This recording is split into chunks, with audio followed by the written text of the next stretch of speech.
Hello, everyone, and thank you. Thank you for joining our webinar today. Today, we're going to talk about how to attack the fianchetto. So how to attack the enemy king when there is a fianchetto on the king side. So g6 and bishop g7 are played. So today I'm doing the webinar from a different location. That's why there can be kind of echo. I'm not sure if I can fix it. Please let me know if there is any echo or the sound is clear. So we are waiting for more people to join us.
Okay, so we're waiting for more people to join us.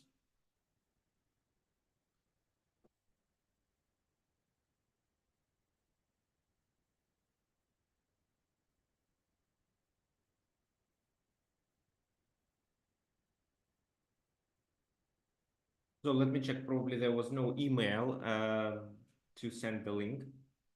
Yeah, I'm going to send it right away.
Okay, so more people joining us. Probably today was there was an issue with the link.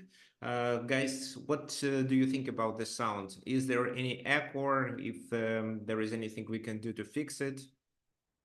So please let me know your thoughts. So people are joining us. Just let's wait for 10 minutes more maybe, because I just sent the email, which for some reason wasn't sent.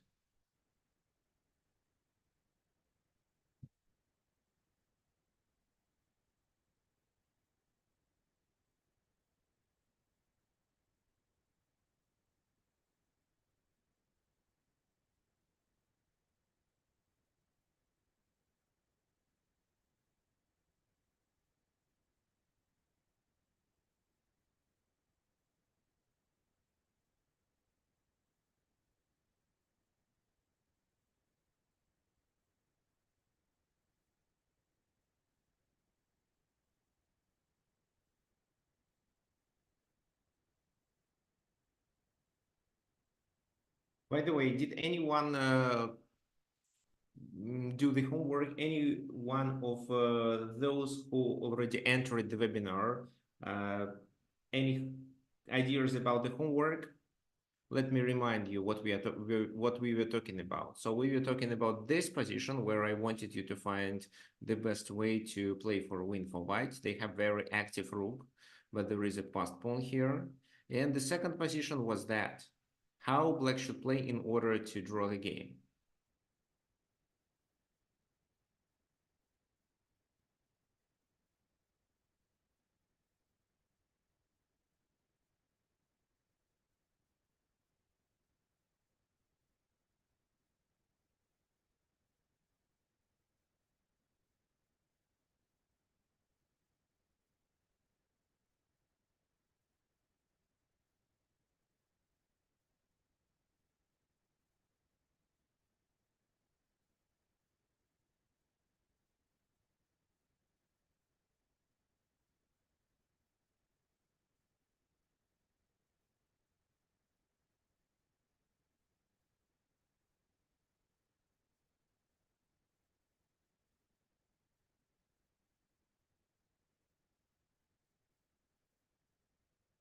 Okay, so let's start and let's talk about the homework.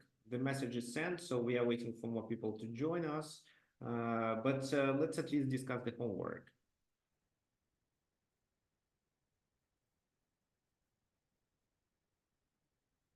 So first of all, this position, the second one, I would like to talk about the second one.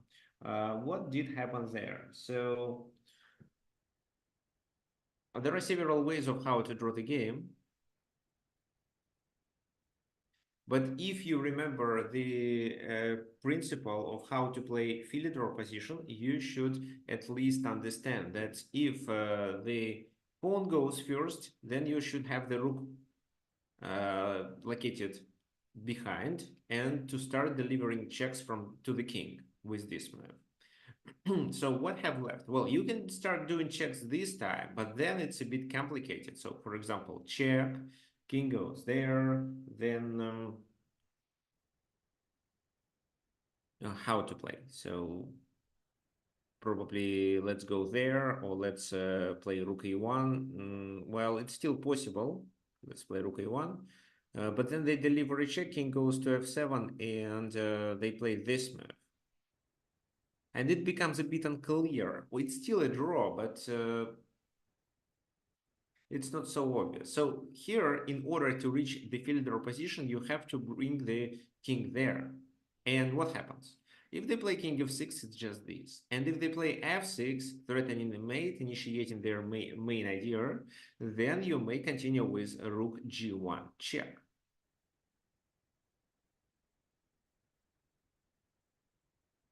So what happens then? The king goes to the h file, then it's another check. The king comes closer, fine. We keep checking him, and if he tries to attack the rook, we can just play rook f1 and simply capture the pawn on the next move. Or rook d6, king f7, and we still capture it.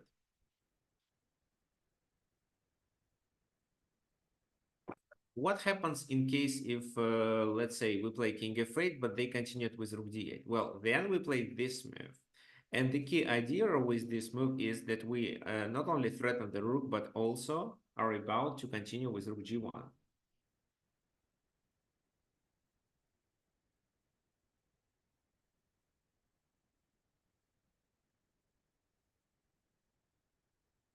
So, for example, the rook moves, you play rook g1, and the king is chased away to the back rank, which allows you to play king f6 or king f7 at least.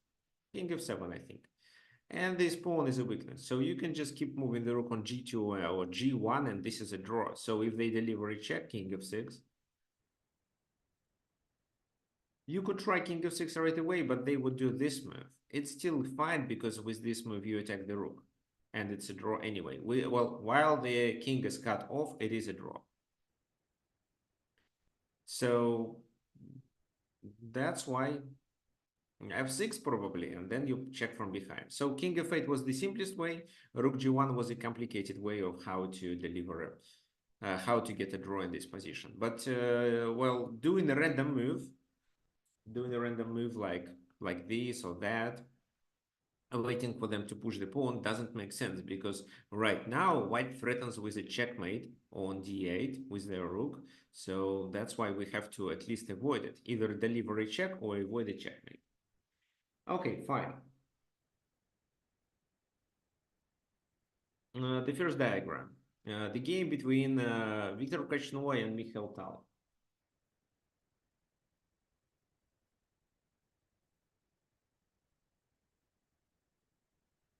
So what do you think? Which first move to start with? Here, John sent me the message where he explained how exactly to continue. So first of all, okay, let me tell about it a little bit later. So what do you think? Which move we should start with?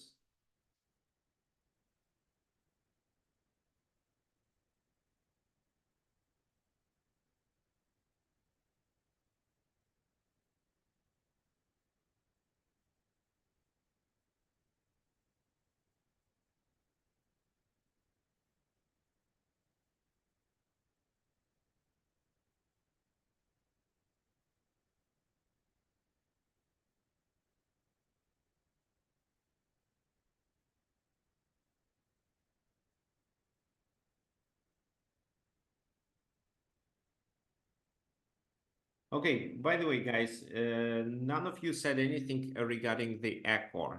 What can you say about the sound? Is it how bad it is? Because I can hear an echo because this room is almost empty. So I just recently moved to a new apartment, and this is home office. So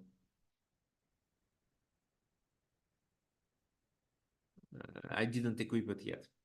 Okay, but put rooks behind pass pawns. But what's weird is that behind is the same for both sides. Okay. So behind the pawn means to locate the rook uh, here. So, well, both players can move the rook behind the pawn. And in these cases, it's a8 and a7. The pawn goes here. So locating the rook on a1 will be called locating the rook in front of the pawn.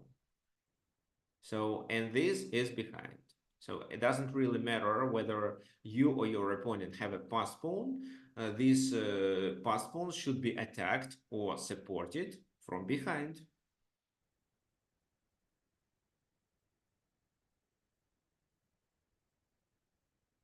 Okay, let me also do one more thing.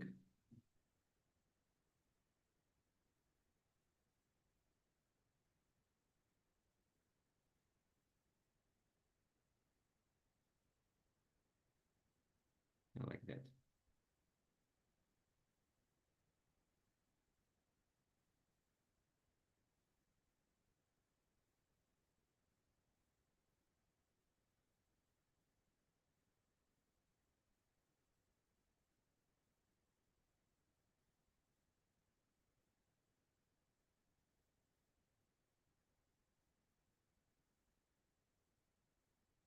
Okay, so we are talking about the homework, and well, definitely we should locate the rook behind the pawn by doing this move. Rook a7. So, and then there was an answer by John. He suggested that so first we should win the pawn, then advance our king and blockade enemy pawns. And after we capture this pawn, the rook should move back to attack the enemy king, or at least to cut it off. Well, almost the same thing happened. So rook b8. But first, white decides to not capture the pawn, but play h5 to restrict the king, and then maybe h6. So king g8. Now h6 doesn't make sense because after we capture, he goes there.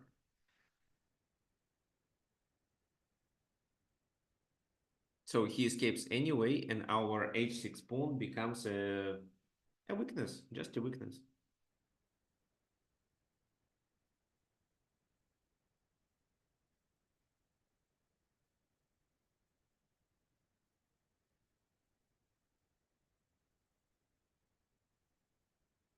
Okay, so, well, what if instead they continue with this move?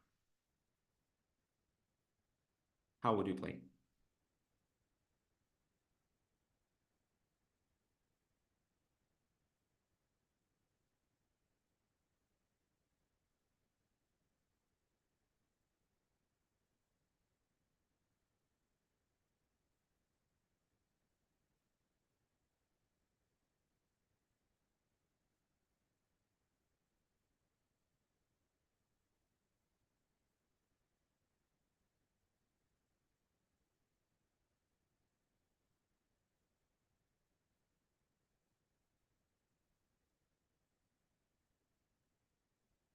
Any suggestions, guys?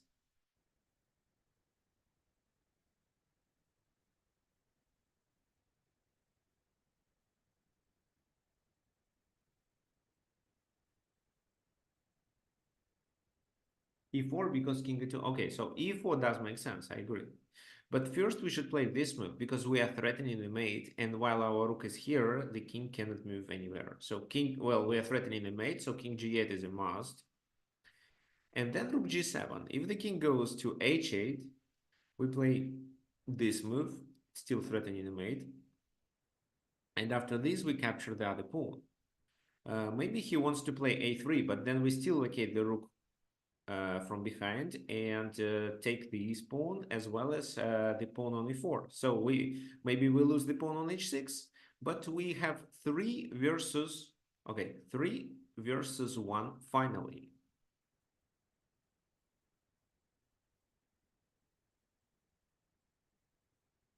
Oh, well, let me show you how it happens. For example, rook a6, let's say they play king f7, this move to capture this pawn, king f4. Well, and they have to choose to capture these or to protect these. So if, for example, they play king f6, then we play that. And after rook b4, let's say the king goes back, king g6, but rook a7. And now the pawn is lost because what they can do, if they play e4, they lose it. If they take on h6, they lose it. And 3 versus 1 is completely winning, of course. So rook b5. Yes, rook b5, but then king f4, and we have 2 attackers on this pawn. Check. Okay, I'm fine with it. I'll take with the king on e5 then. Okay, so this is how Victor Kachnoi wanted to play for win because of h6. So that means that the king should go to f8, then rook h7. And how to continue then? Because the pawn becomes dangerous. Or, for example, if you initiate a3, it's rook a7. And the pawn is hanging. And if, let's say, rook b3 protecting it, it's just h7, and nothing can stop this pawn anymore. And if not this move, but let's say king g8, then we move the rook back. Maybe we should deliver a check first. Then do this. Then let's take this pawn and still get our rook back to control the other pawn. So, for example, a3. Well, this time rook f6 is a mistake because then they play rook a4 and promote. So we quickly have to go to a7. Well, they continue with rook b3 probably, right? And then you play king f4 and bring your king closer, trying to capture these pawns as well as creating the idea of a checkmate or a pawn promotion. So this is how the h5 move works. The idea is to play h6. So king g8, trying to escape. Rook a4 now, rook b7, trying to cover the 7th rank. Because if not, if, for example, king goes there, then the game could continue with this, and then the king is stuck. And our next move is rook f7, which makes it so difficult for black to protect the pawn on f6. So rook a4, rook b7. King goes to g4 to attack, to block and attack the these black pawns. King g7, rook a2, to protect the weakness on f2, because if king f5 directly, there could be rook b2 move. Now we eliminate this option, king h6 and king f5. So he may take on h5, but how, guys, would you continue here?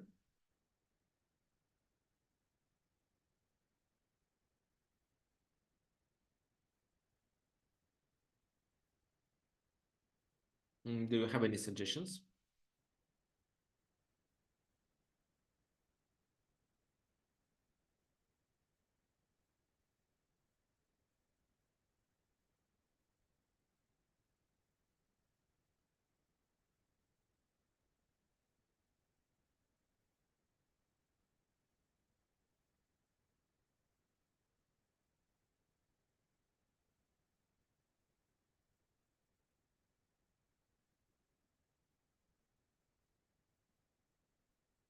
Okay, so f4, because there is a mating idea with this move. So king h6 is a must.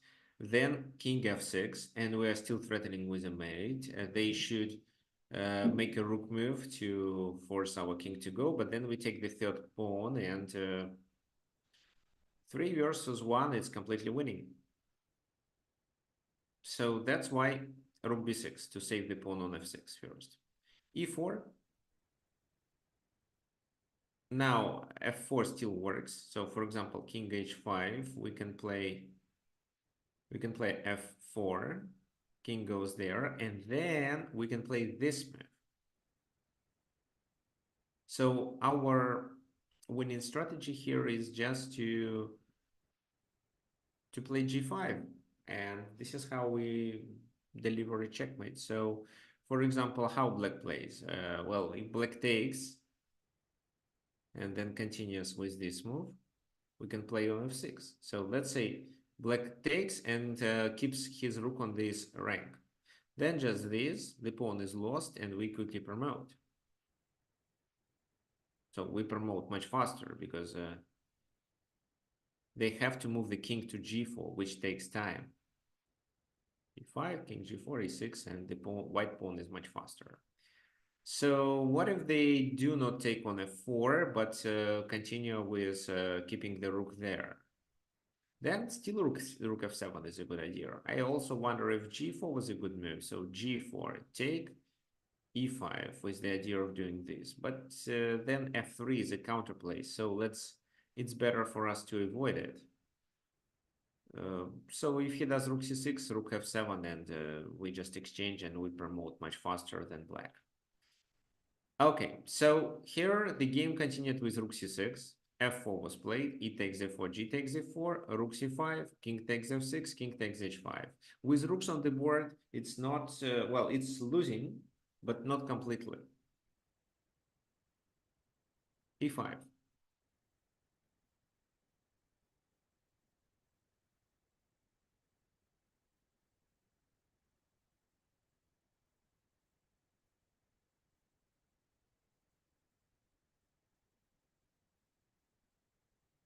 Okay, so finally, some more students joined us. So I'm really glad to see Michael, who is my, well, who is my student. We were doing classes. We have been doing classes since 2019, so for 5 years.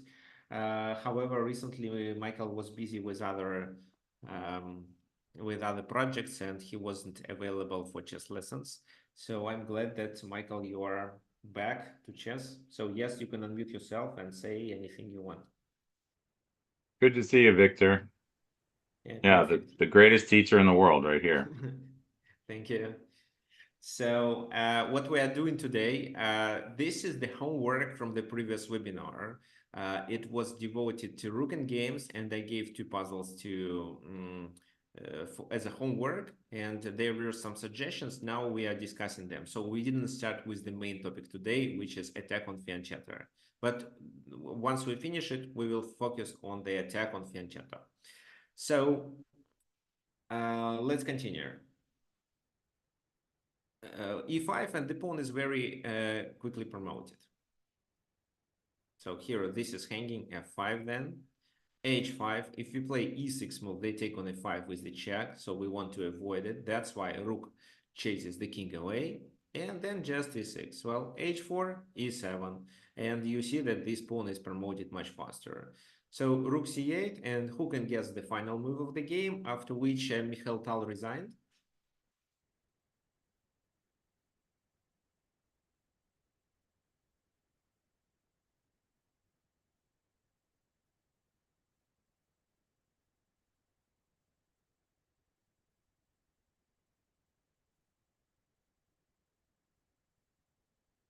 So yes, that's right. It's king to f7.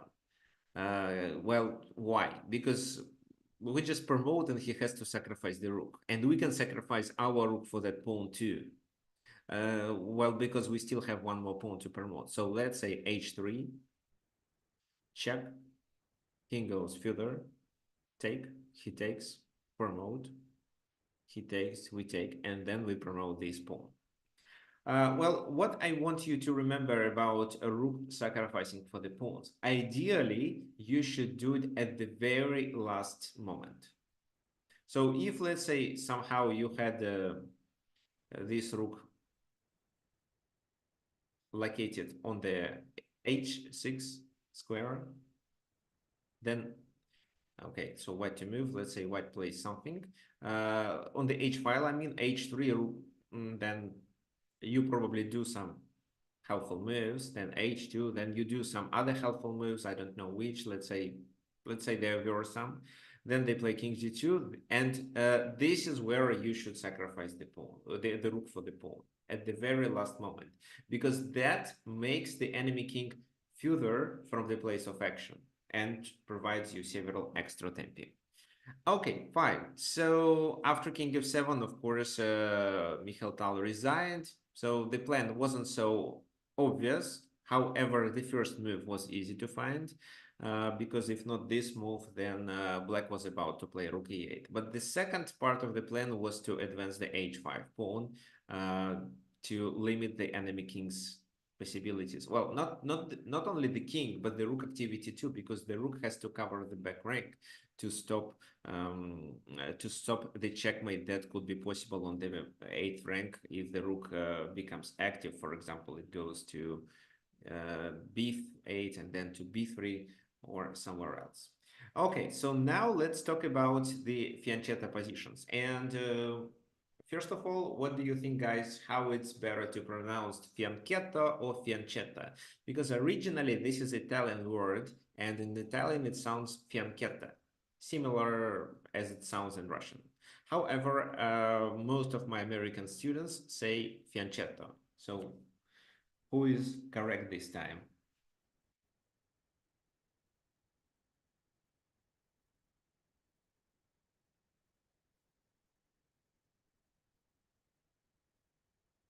And actually, while you're thinking about this answer, I have another question for you. So, what is the most famous opening where one of the players fianchettos his bishop to g2 or g7?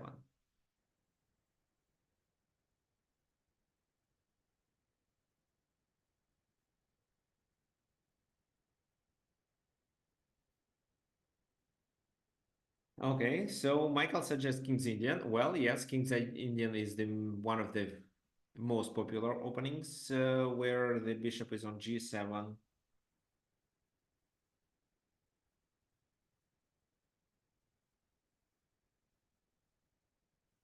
Any other ideas here?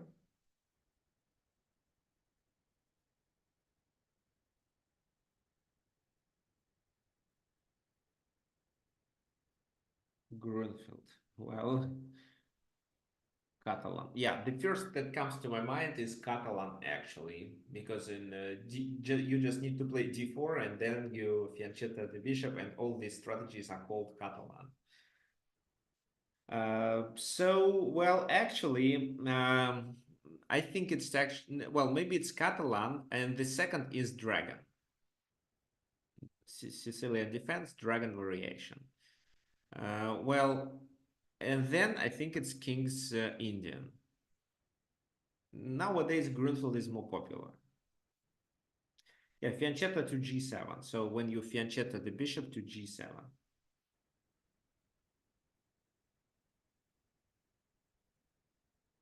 Well, I actually said g7 or g2, so it doesn't matter because it can be just a symmetrical position. So, well, Catalan and the Dragon, then King's Indian, and then Grunfeld. Yeah, I would suggest such a list, and the most popular, in my opinion, is Catalan. However, today we are not going to analyze Catalan positions; they are too complicated. But we are going to talk about Grunfeld and, of course, Dragon as one of the most playable, which one of the most playable if both players wants to play for a win. So there are more resultative games in Dragon, either white or black wins. For example, if you choose, let's say, Grunfeld, there are a lot of draws. Okay, so that was actually Grunfeld. But first of all, what you need to remember about the Fianchetto? Well, usually the key idea is to attack this pawn. So, for example, the g6 pawn, if it's a fianchetto on the king side, it can be done with several ideas. Well, the most common one is to advance the h pawn. However, it depends when, because if it's a dragon, the idea is to play g4, h4, and h5. Another scenario was realized in this game. It was Grunfeld. And you mainly try to eliminate this bishop by exchanging it for your bishop, by doing such things like bishop e3, bishop d4, or, which is more common, bishop h6, and then exchange on g7. And the h file should be open for a successful attack. Also, sometimes it's possible to advance the f pawn and even to f6 to neutralize the bishop and force the pawn to take. Well, why do people fianchetto? First of all, they sometimes don't have enough space and they need to fianchetto because it gives them more space on e7, d6 for other pieces. And this bishop on the main diagonal is quite dangerous, attacking not only the center, but such squares like c3 and b2, which is very important in opposite castling positions. Okay, let's stop with theory and do practice. The game between Danil-Winno and Prasanna-Vishnu. d4, knight f6, c4, g6, knight c3, and d5 was played. So here is, the most common line is to capture and play e4. I'm not going to show it today, but probably all of you know that. Danil-Winno played knight f3, bishop g7, logical, right? So, well, people who play knight f3 usually continue with queen b3. So, for example, queen b3, d takes c4, queen takes c4, castle e4, a6, with the idea of b5. So if a4, it's knight c6, if I'm not mistaken, and so on. So the position is considered approximately equal. But there is also an opportunity to play h4 and undermine the pawn on g6 earlier. Well, that can be done because of several factors. By the first glance, it seems that by playing h5, knight h5, we just lose the pawn for free.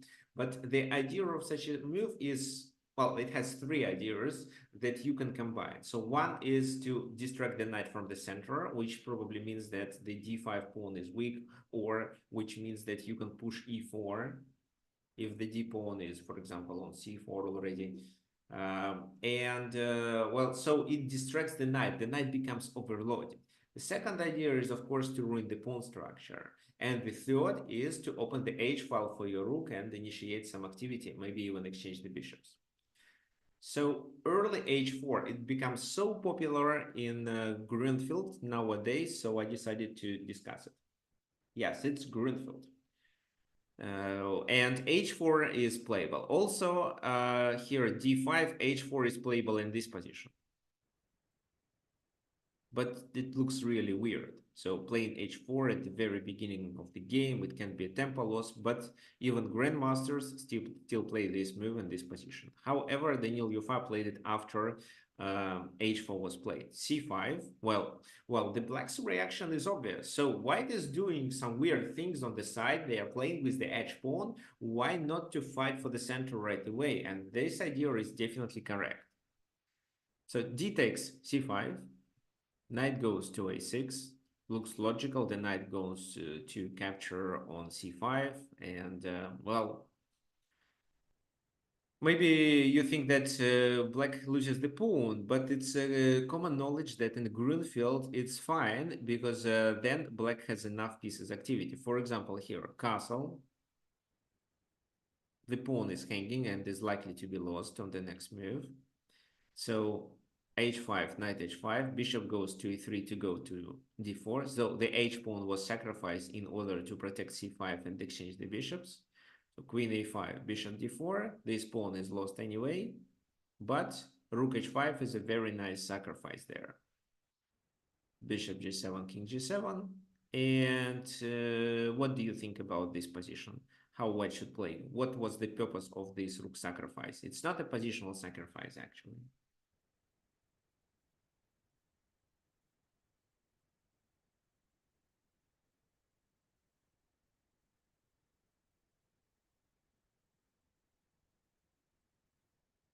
Okay, so while you're thinking of how exactly to play here, let me answer the Michael's question. So Michael plays bishop f4 and queen d2 to exchange the bishop with bishop h6, which is possible strategy, but well, it shouldn't be your mandatory goal to exchange this bishop.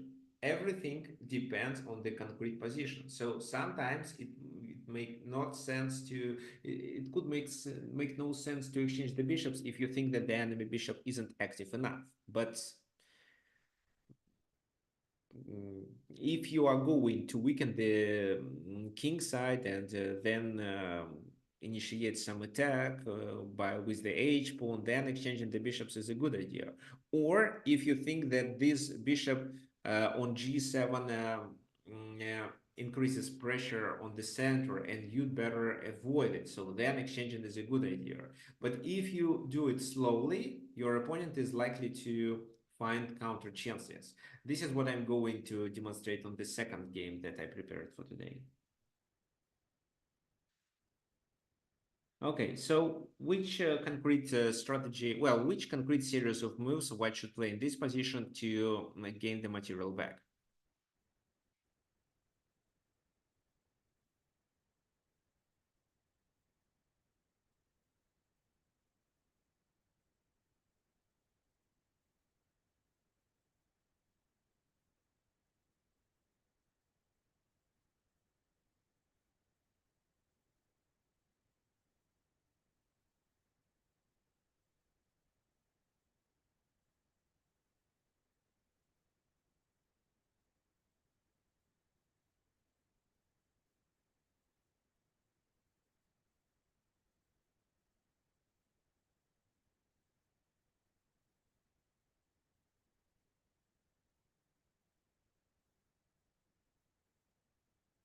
There is a simple tactical strike, actually.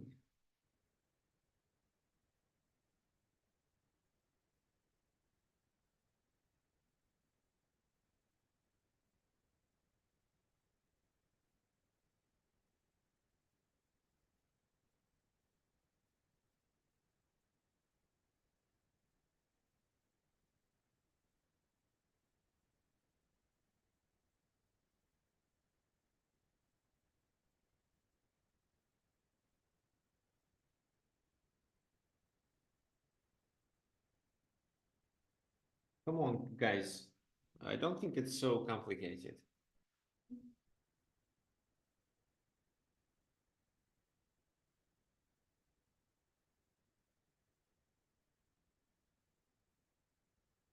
Okay.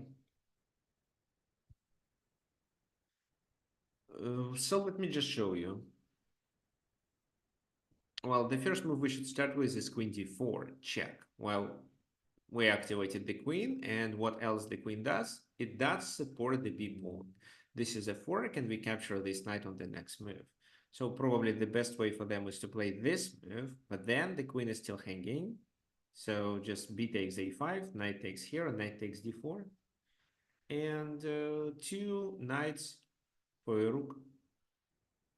Let's calculate the number of pawns. It's equal, so looks like white is better. Anyway, this didn't happen in the game. Instead, h5 was played immediately. Castle. H takes g6. Now f takes g6 weakens this diagonal a lot, and this is another typical way of how to attack. Once the king goes there, there can be rook h7 sacrifices in order to bring the other major piece to the to that part of the board, to the h file. But this time h takes g6, it's considered to be safer. In Dragon, it's vice versa. They instead capture with the f pawn to try to escape with the king to f7, but here there was no need. C takes d5, and well, they'd better bring the knight to c5 and capture the pawn, but then the game would continue with this move. That's why instead, here black plays bishop f5. Bishop h6 anyway.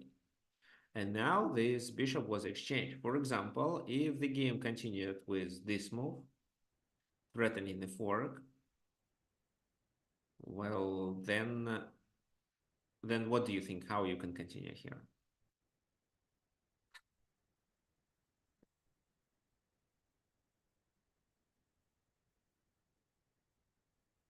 E4, yeah, not rook c1, of course. E4, exactly. So this move, then bishop takes g7, king takes g7, because otherwise it can be checkmate soon. So, for example, well, knight c2 right now doesn't make sense. Doing this move doesn't make sense neither, because knight c2, so how to play? Let's say king e2. Yeah, let's do king e2. But now they cannot capture because it's a checkmating threat here. So e4, knight e4, bishop g7, king g7, and then you can take here and deliver a check, which allows you to gain the bishop and still cover the c2 square. So probably they play f6, because if they move the king, it's a back rank mate, or it's a mate on h8. So you take, they take on d5, but you still have extra piece. So bishop takes h6. This is what was played in the game. Rook takes h6. Knight b4, threatening with this. Well, knight c2 mainly. Well, this time white made a mistake. They played rook c1, which is just an ordinary move, but this move would provide black a chance to capture on d5. Instead of that, they better play queen d2 and completely ignore this idea with a fork, because after that, queen h6, queen h8 becomes unstoppable. For example, knight g4, e4, the bishop has to move. And how would you continue in this position? Who can tell me? So the goal is to bring the queen to h6 and keep the rook on the h file to deliver a checkmate.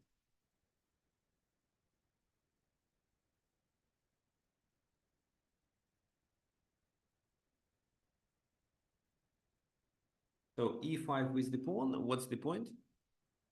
To play e6 then?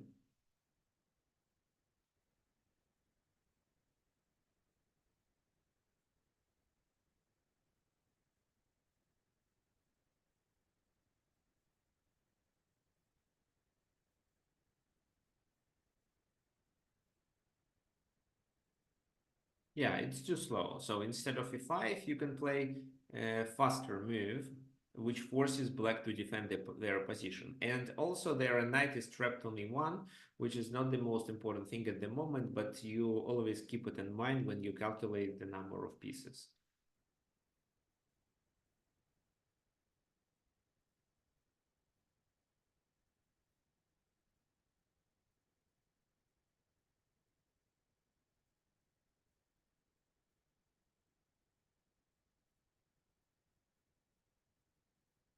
Yes, thank you, Michael. It's 95, so much faster. So you're threatening to distract the knight, distract or destroy the knight, and then go to h6 and then checkmate on h7 or h8. And that's enough. So here you are down the rook at the moment, but you are about at least to capture two knights. And I also don't see how they how they avoided checkmate. Okay, fine. So, well, Danil-Winno didn't notice this opportunity and just played rook c1, which was fine. But black didn't capture on d5, which they definitely should do. Instead, they played queen e5, having in mind that can be some strong pin. But knight d4, attacking this. Still, taking on d5 was a good idea. Queen d2, bishop g4, then maybe knight b3. Queen goes there, and rook h4, creating a pin. Well, that would be a very nice position for white, but black plays even worse. Bishop e4. Knight goes there, queen goes there. How would you play in this position?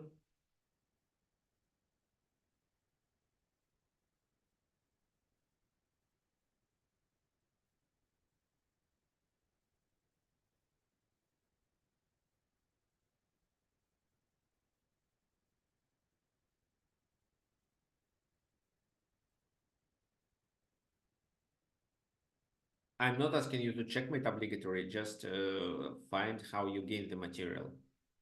In 2 moves, the game was over.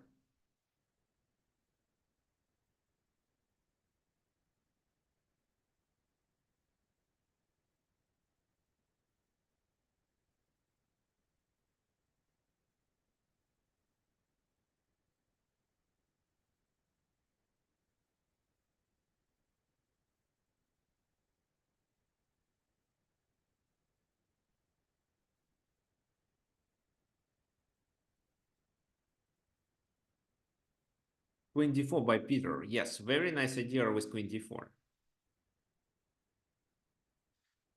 Yes, I think it works actually. Well, queen d4, what if they take here? You probably take on e4. I think Danil-Winno played better. He decided to take on e4 first, and then he played queen d4 because it's triple attack. But doing queen d4 right away is also fine. So, for example, if bishop takes, it's just queen b4. If this knight takes, you can capture on e4 and it's still fine. So you have extra piece. This is how the game was over.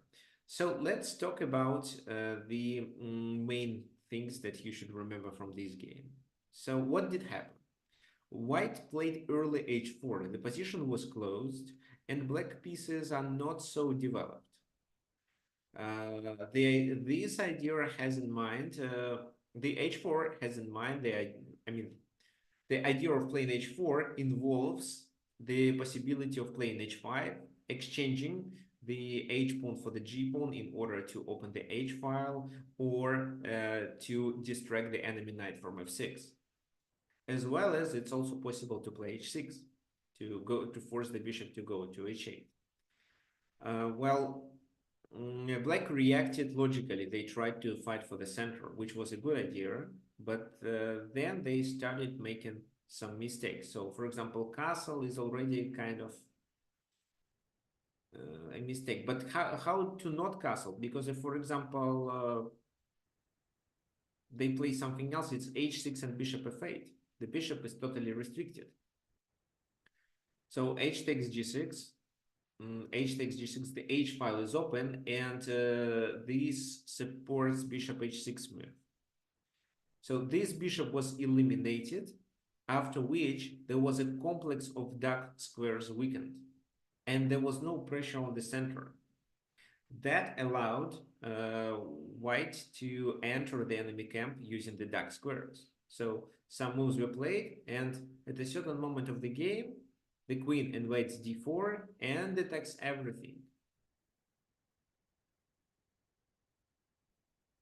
So what white actually did, they opened the h file, exchanged the bishops, and took advantage of the weakness of the complex of dark squares.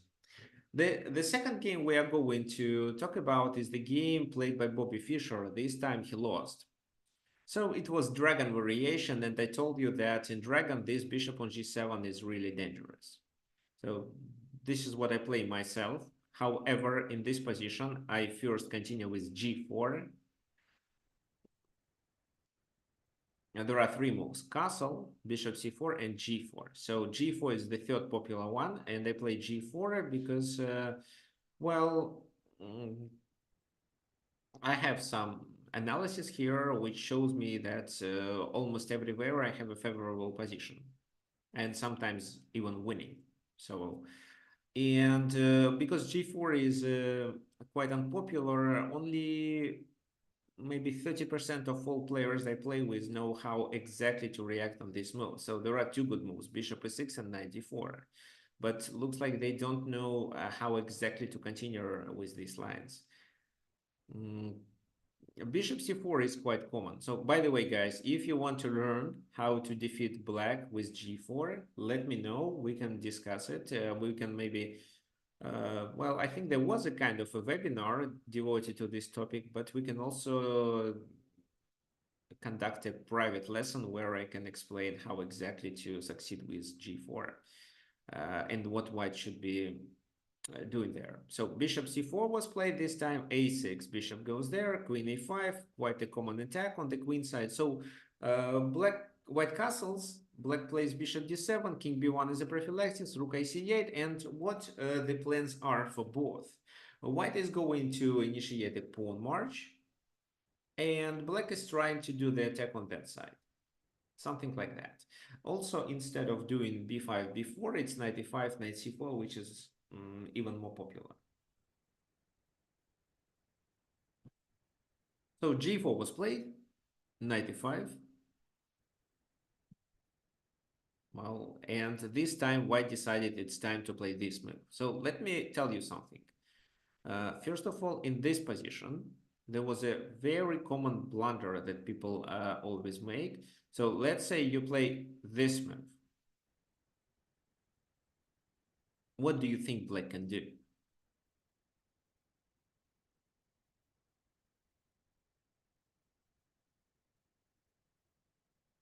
What did white blunder with this move?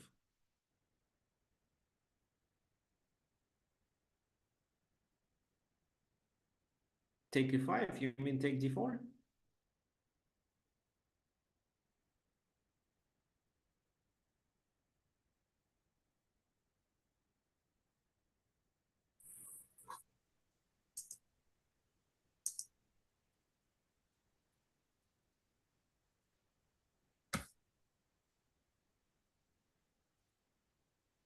So any suggestions?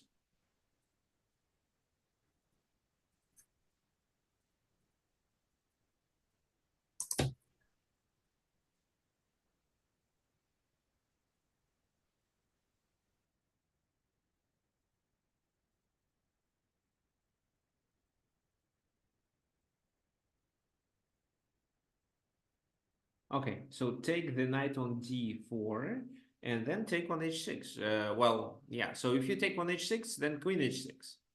And the knight is protected by the rook. That's why you first take on d4. If they take, they simply lose here. If they decide to take on g7, then there is an intermediate move, which is a check. And then king g7. So black wins a piece. Also, such a situation is quite common in the line I play with g4. So g4, let's say, no, let's say bishop d7 is played, and if for some reason here, well, maybe let's say castle a6, yeah, and then this move is played, then it's still knight d4. And after this move, it's this. So if queen goes there, king takes g7, queen takes here, it's even bishop g4 winning the exchange. If queen goes to h6, which seems almost a mate, knight g4, and the queen has to go back, after which the bishop is lost anyway. So queen f4, king g7, queen takes there, and white is 2 pawns down. So try to be very accurate when you play such a move and always consider this. That's why many people in this position take on c6 first and then play bishop h6. This is still not the best way, but at least they do not blunder anything. So the best way in this position is to play h6, h4, sorry. Okay, let's continue where we are. King b1, rook a c8, g4, knight e5, bishop h6 was played. This time it's not a blunder. And knight c4, bishop c4, and rook takes c4. Maybe here it was better to take first to distract this queen to h6 and then to capture on c4. Knight goes to b3, which is again not so clear. Well, this move can be played for defensive purposes. For example,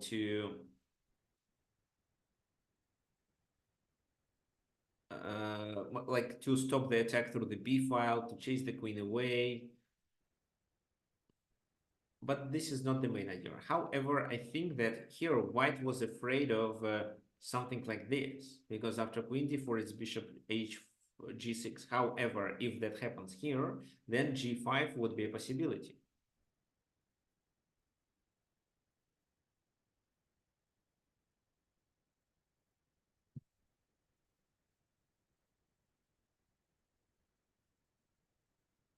Knight b3 was played. Queen goes to e5, which is a kind of inaccuracy. Maybe first it could make sense to capture on h6. Knight a5, bishop d2. Well, this is where black is down the exchange, but they have some compensation. Well, but black decided to not play it and continued with this move. h4.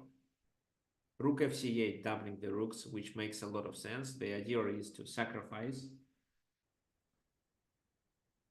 on c3. Bishop f4 was played. Queen goes to e6.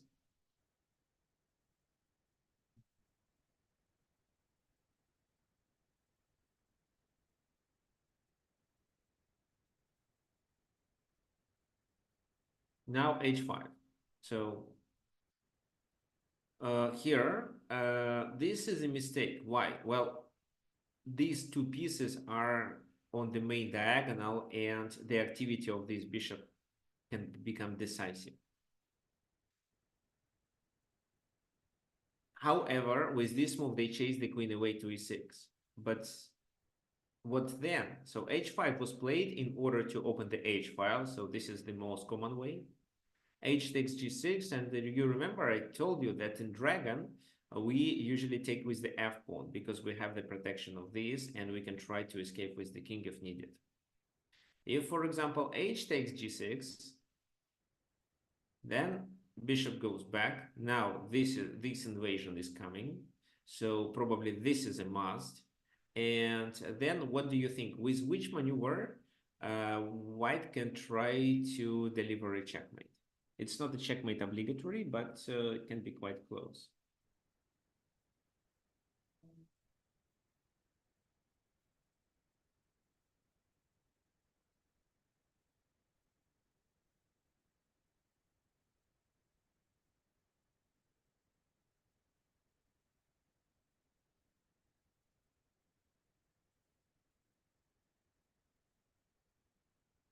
Yes, the idea is to play queen h2. Queen h2 and then bishop f8 and threaten this bishop. So why bishop f8? Do not let them to play bishop g7, because if, okay, let me play a random move.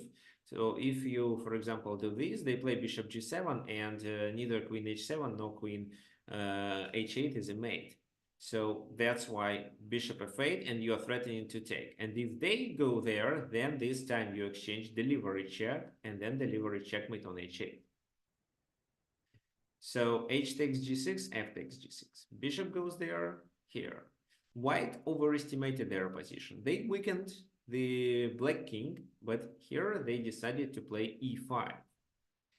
Well, what was the purpose of this move? It's hard to say, but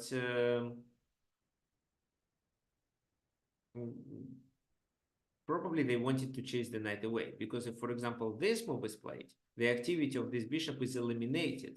But moreover, this bishop on d7 becomes the object of the attack. So g5, the knight moves and the bishop is lost.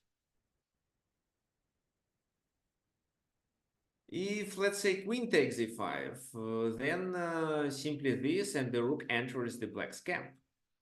So, but knight e8 can be played. Then maybe you can continue with this move still. So bishop takes, there is a 4. or maybe something else. Yeah, so it could be fine.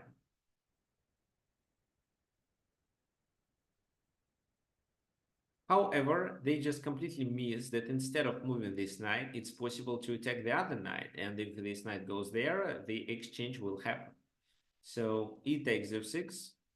Well, what else? Because this move that the bishop can capture simply. Okay, so this move. But then rook c2 is coming. So rook c2, queen c2, rook c2, king c2. There is an exchange for two of the queen for two rooks. Then queen captures there. So there are two extra pawns for black, and it seems completely winning. E takes f6 was played instead. B takes queen h2 with the same idea. Queen takes f6. Bishop g5, queen f7, just to protect here. So this time, for example, bishop f8 didn't make any sense. King takes and queen h7 is not doing much. You can just play bishop g7. So bishop g5, queen f7, queen e2, and c takes b2. So in this game, black managed to keep this fianchetto bishop, which provided them with so much pressure on this main diagonal, and because of that, they obtained a passed pawn. So this passed pawn guarantees a winning endgame. So what happened in the game then? Queen e7, the exchange of the queens, rook c2, rook takes d6, bishop a4. So rook f2, the idea is to double the rooks as well as to capture the pawn on f3 if possible. And finally, the bishops are exchanged, but it's too late. Moreover, in this position, black starts with this move. And if bishop takes here, there is intermediate check, which allows to save the bishop. So a takes b3, bishop d4, rook takes b3. This is a completely winning endgame. 3 extra pawns. Now rook a1 is coming, and this is where black resigned, or white resigned. So Fischer lost this game. But, well, let's just talk about the basics of the Fianchetto. So white, it seems that white did right things, even with knight b3. They were trying to exchange the bishops. That was absolutely correct. But then, for some reason, they changed their mind, and black obtained more chances because of this bishop activity. So mainly because of this bishop, they were able to capture on b2, on c3, and then on b2, taking advantage of the whole diagonal. So if here, let's say the bishops were exchanged and it was possible to exchange the queens, or even without queen exchange, it was possible to take on b2 with the king, the game would be approximately equal. So having this bishop provides black with a lot of opportunities, especially when it comes to the opposite side castling positions.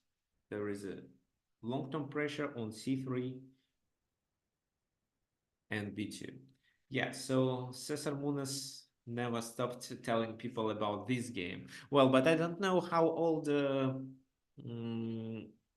Fischer was at that moment. Maybe here. Okay, so the game was played in 1960. How old was Fischer at that time?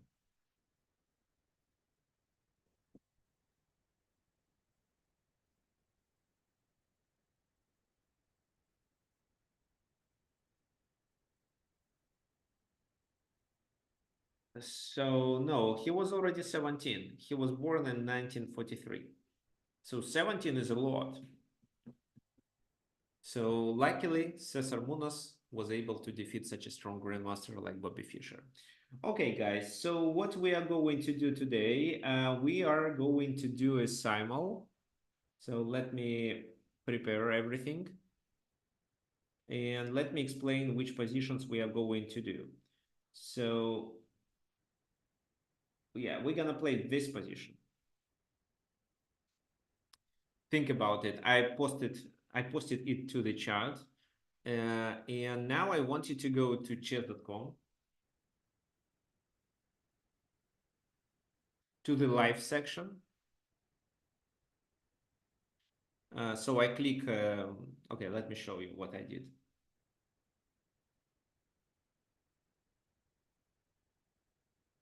By the way, before we start the second part of our webinar, well, you know, the webinars are free, but you can always support me by donating.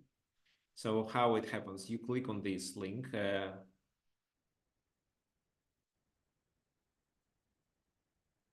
the link is here in the chat too. Then you click donate, and then you enter the amount that you want to donate. Then you click this button, and then you can pay by PayPal. Okay, let me close it. Now, so I want you to go to chess.com, then click play, like exactly like I do. Then let me set up everything. So we're gonna play custom. That will be custom positions odds. Then the time control is 15 plus 10. Then it's 10. And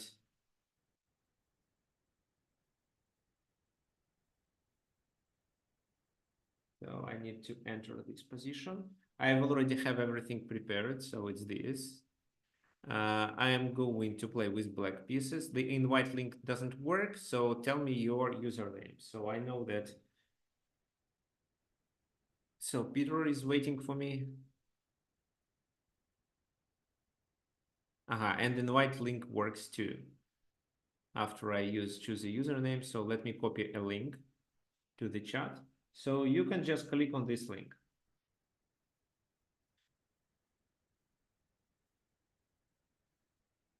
Okay, fine. So Michael was the first, so you're playing with white pieces, but remember to make the move during the first 30 seconds, otherwise the game is aborted.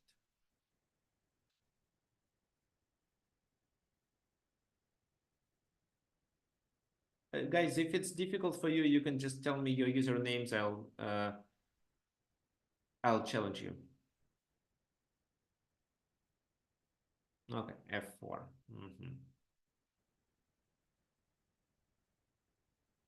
Okay, I think it's, no, okay, maybe not. Let's do knight C4.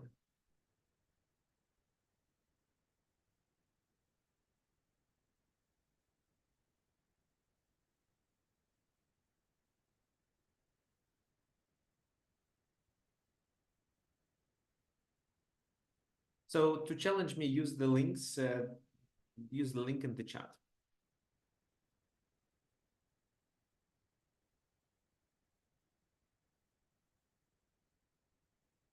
Okay, bishop takes. Then what?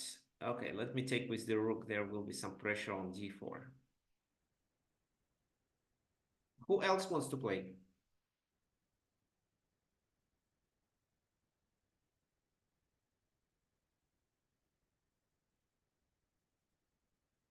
If you want to play, just tell me your username.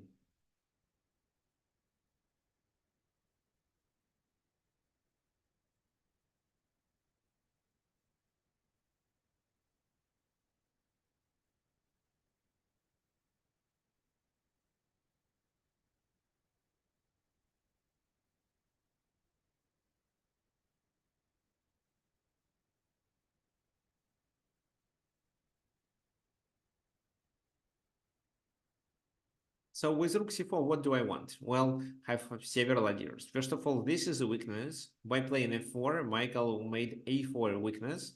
So I can try this. I was thinking originally of doing this sacrifice, but then I didn't like that he can do this. So wasn't sure that this is what I need. So I probably do this move. However, there is a possibility of taking the b5 pawn, but I think it will favor me because the b file will be open and there will be more pressure on b2. Also, let's say knight takes, bishop takes, knight takes, I can capture on e4. Well, so maybe first it makes sense to do this move and then take on b5, but it still seems to be quite dangerous because of the pressure on b2. Yeah, okay.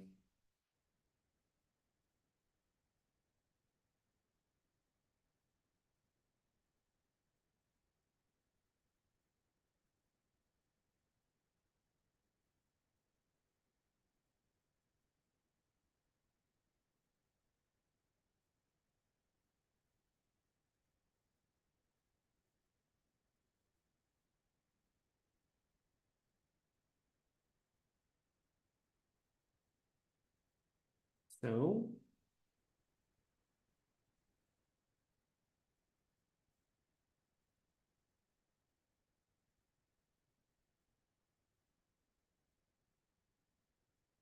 what white should do here?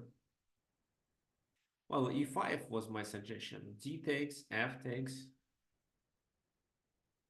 Yeah, now g4 is definitely a good place for the knight or the bishop. But e5, this, and maybe this move, because there is a pin on the d file. So it makes sense to get rid of the d6 pawn.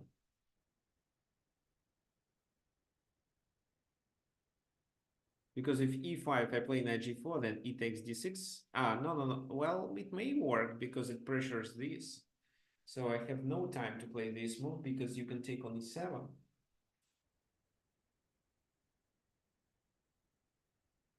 Interesting. So e5 deserves attention. At least you can calculate it. After this move, I can just play just a slow knight e8, which I'm fine with, as well as knight h7. Yeah, this is a clever move because I'm going to exchange the bishop, and then the e5 will be a weakness, as well as there will be a pressure on d4.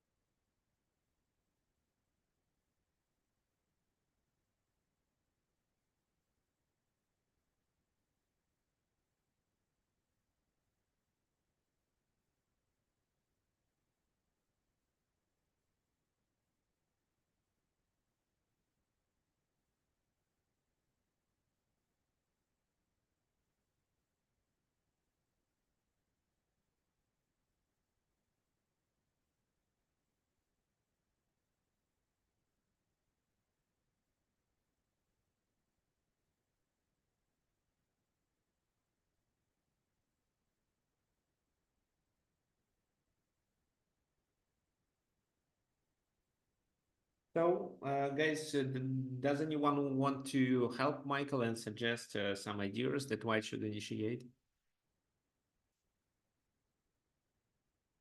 Or maybe you're ready to play the game. So again,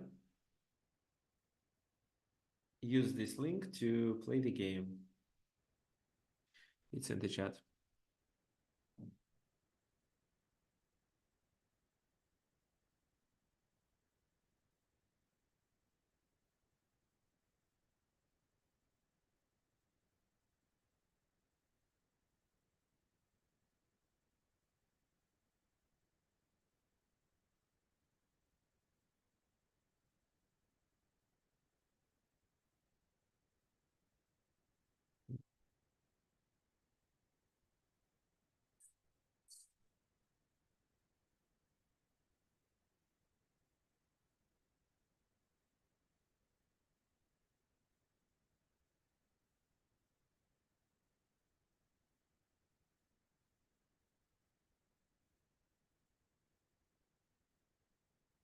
So Michael, you may need more time for the next moves.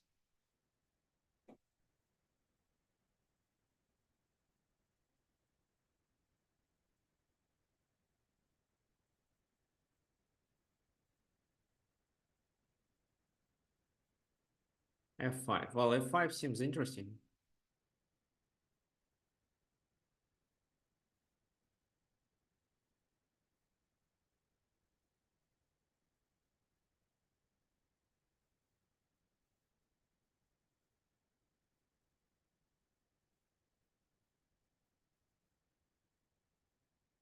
Okay, B4.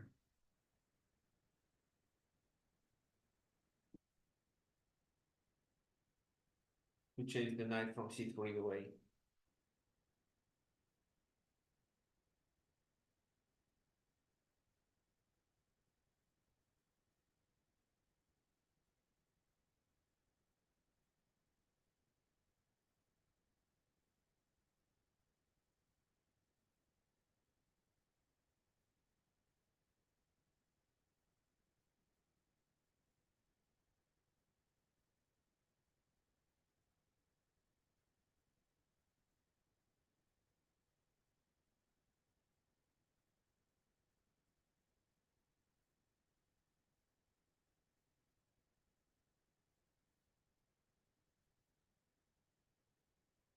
So what do I want? Yeah, I want to capture this pawn with a tempo.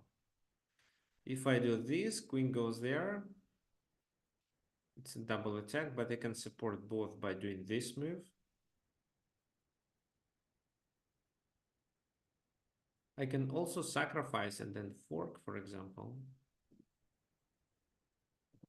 Well, knight e4 is definitely what I should do, because then I'm threatening with knight f2. Queen d3, I can sacrifice, knight takes, and then I play this move.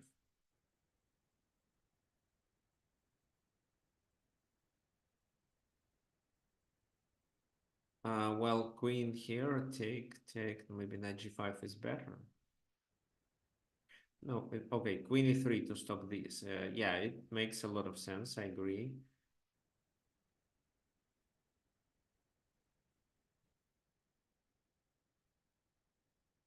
Yeah, but I think this bishop activity is decisive here.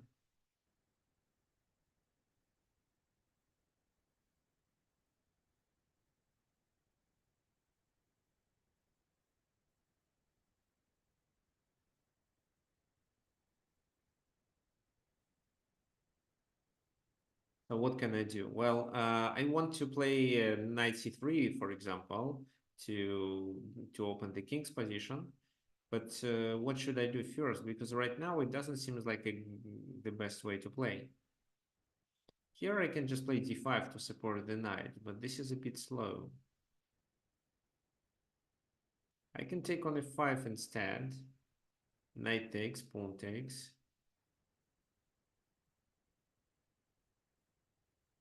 Yes, it seems to be a better way. But then my pawn structure is ruined. So if I move the knight away, I lose here. So if I play d5, then probably this. Then I can play knight c3. Or I can try, okay, let's take here. And then I take, well,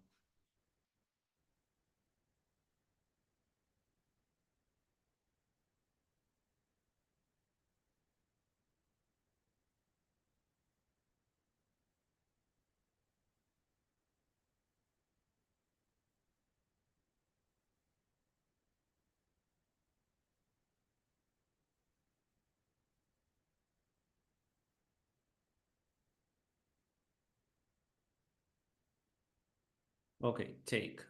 Yes, so I have to take back. But then there is a pressure, which you cannot ignore. And I'm not sure that just this exchange will help because you already down a pawn, 2 pawns down actually.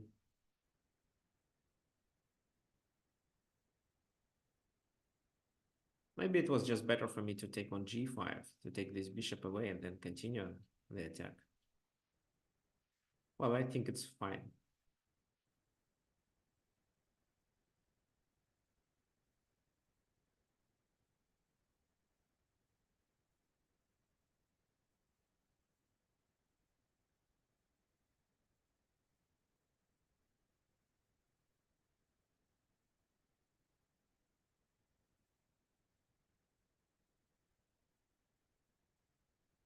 Okay, this is a weakness, so I can also add pressure with this or this move.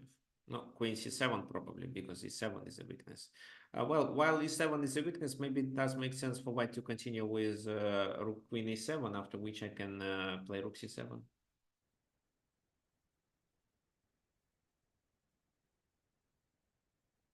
Yeah, Michael, exactly. So the position was designed to practice what we've learned, what you have learned on the webinar, and f4 was definitely a mistake. So you could think about the position, decide what your first move would be, and then start making the first move. Well, so probably before clicking on the link, you could do this. Okay.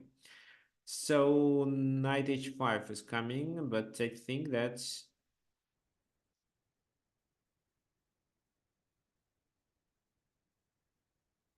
I can play knight c3, can I? What do you think, guys?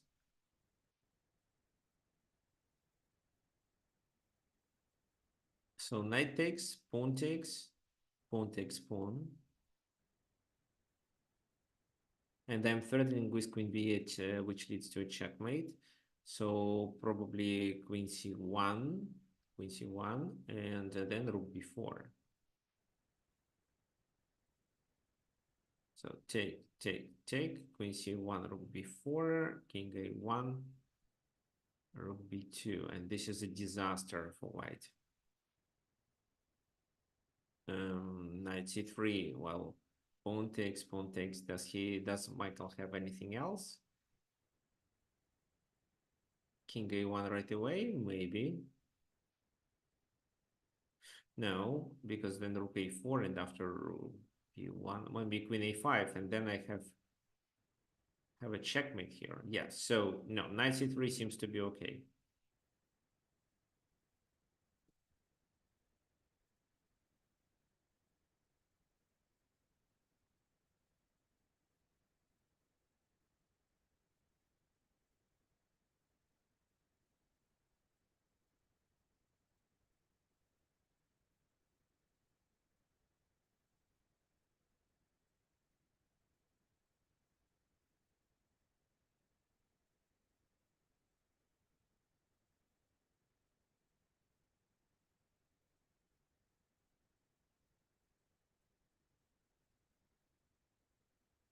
So what do I want to, well, if the king goes to a1, how do I play? Well, definitely queen a5 to threaten the mate on a2.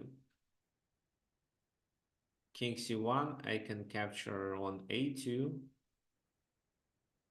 Yes, okay, so king c1, I could capture on a2 and go back with the knight to c3. Okay, king a1.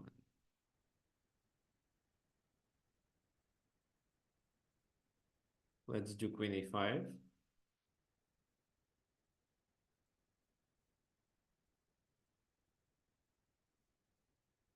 Yeah, now the position looks bad already because there is a strong attack. So how you can play a3?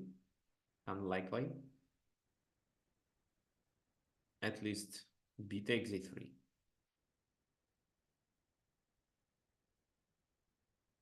So take here, then I take with my rook, creating discovered attack with the bishop.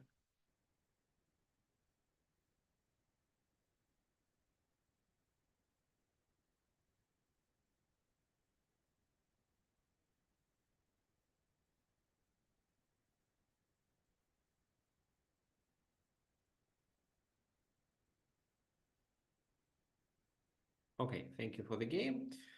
Fine, so let's go back and discuss it.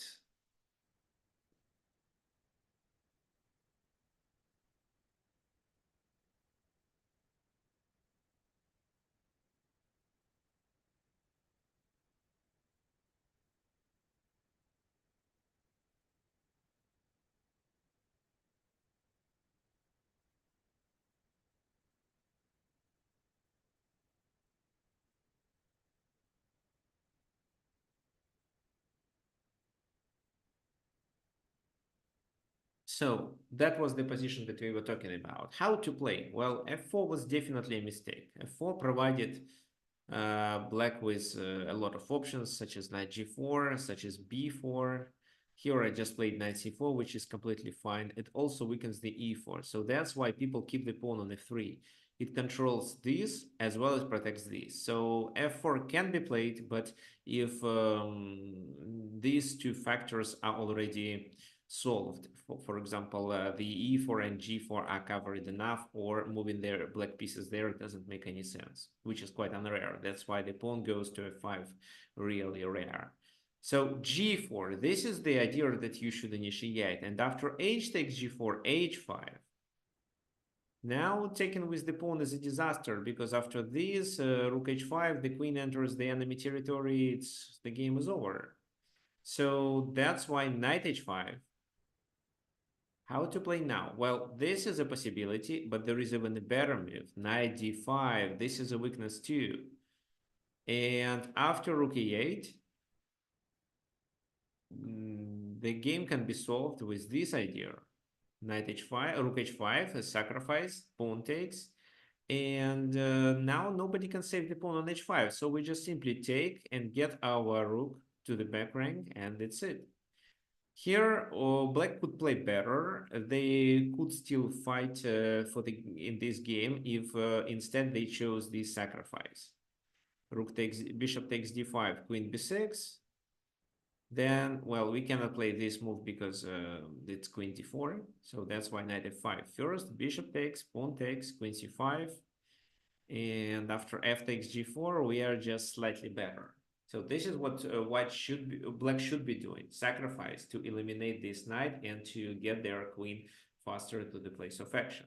But they played rook c4 and sacrificed the exchange in a different way, which now makes almost no sense because it doesn't stop the invasion. The enemy king is completely helpless. So f6. f4. Oh, this time f4 is played, so nobody attacks e4, and there is no way for the pieces to go to g4. That's why f4 is a good opportunity. Knight f7, bishop is hanging, so bishop goes there. Queen goes to b8 to add some attack here. So rook h1. Well, f5 wasn't played in this game. Well, why? Well, for example, f5 attacking here, you can just take on e7. They have to give up the rook, and after bishop takes here, queen h7 is just a mate. So that's why it didn't work. Instead, they tried c3, but b3. And now, in order to reach to deliver a checkmate, the queen should reach a3, which is a difficult task. It consists of 10 pieces. So, for example, queen here, then there, then to a3. But f5. Now what? If, for example, a logical queen a6, then it's knight e6, and queen e3 doesn't work. We can just take on c3. So the c3 should be protected too. Well, black played knight e5, and then they blunder it knight e6. Because if now they take, it's queen takes e8. And there is no checkmate. This pawn can be always captured. So, for example, queen a6, bishop e1. So the bishop goes somewhere just to open the h file and get these two pieces coordinated. Now what? So this is the goal, to checkmate on g7 supported with the knight. So that's why this knight should be eliminated. Then queen takes there. The king has no moves, so they block. Then knight e7. King moves, and the game is over in a few moves. So queen h5 threatening a mate. So if they take, it's still a mate. Queen h8, rook h7. So bishop g8 probably, but then just let's take it and still play queen h7 with a mate. That's it. So this is how the game should continue. Maybe I wouldn't repeat the mistakes that Alexander Snepik did in this game. Maybe I would play something else. Maybe in this position I would decide to not play rook c4 and play maybe this move or maybe something else. But you should understand that your main idea is to open the h file and invade into the enemy territory with your pieces. Well, here bishop h6 wasn't so effective. Okay, guys, so that was almost everything that I wanted to demonstrate today. We have just a few things to say. Yes, so I also give you the homework here. This PDF file. So let's take a look at it together.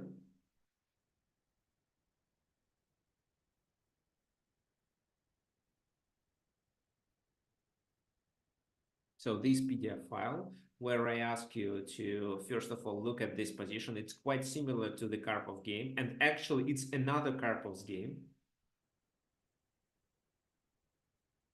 Actually, is it what I wanted to show you? Okay, anyway.